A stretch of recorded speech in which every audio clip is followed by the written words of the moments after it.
Known to many fans as Darla from Buffy the Vampire Slayer and Angel, Julie Benz is taking on the ultimate tough girl role in Punisher Warzone. No, you don't get to do that. You don't get to shoot my husband in cold blood and then stop at the ATM. It's for your daughter. This is what you deserve. What you did to Nick.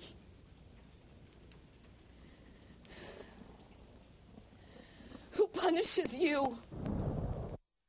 And we are so happy to have her back with us. Good morning. Good morning. Every time I see you, you have a different look. You were here for Rambo, you were blonde. Then you're brunette in this, and now you're a redhead. I'm a redhead. How are you having trouble recognizing yourself sometimes with all these changes? I am. You know, it's part of the fun of being an actor is you get to change your look up and everything. But there is a point where you stop recognizing your own self. Yeah, I bet. So what's the redhead for? I'm working on a movie right now called The Boondock Saints 2, All Saints Day. It's a sequel to The Boondock Saints, which was out about 8 years ago. Awesome. All right, so tell us about this movie. It is based on a comic book. So, I mean, have you found like a lot of the fans of the comic book are like very tough customers when it comes to movie versions?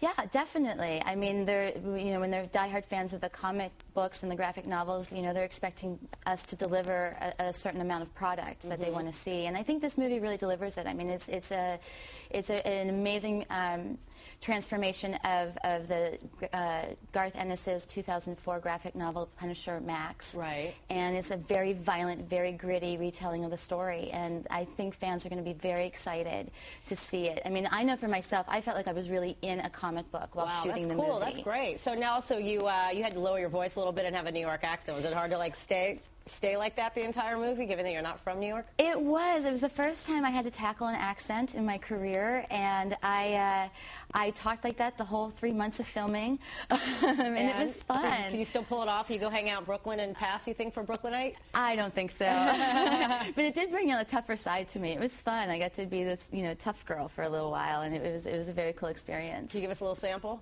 How you doing? How you doing? How you doing? I can't. It's hard on the spot, believe me. And on the Boondock Saints, I play a girl from Georgia, so I've been working on my southern accent. So you are just like really mixing everything up, huh? Yes. And then doing Saw as well. Yes, Saw 5. That was pretty crazy. What is it about all of these violent horror movies that you seem to love doing so much? Because you also did Rambo. Yeah, I just think that I'm attracted to dangerous men.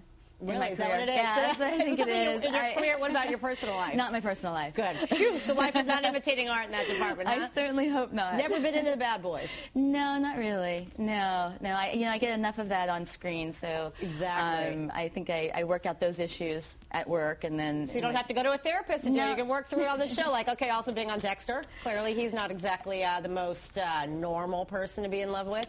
He happens to be a serial killer. He is a serial killer, but he's a lovable serial killer. Aww. He's good to my kids. There's such a thing. Do you like working on the show? I mean, it's really developed such a following. I do.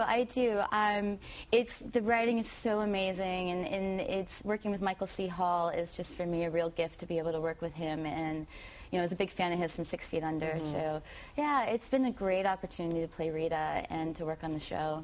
Awesome. So it's all good. Have a great Thanksgiving. Great. Thank you. Congratulations on your new house that I know you haven't been able to move into because you've been so busy. But anyway.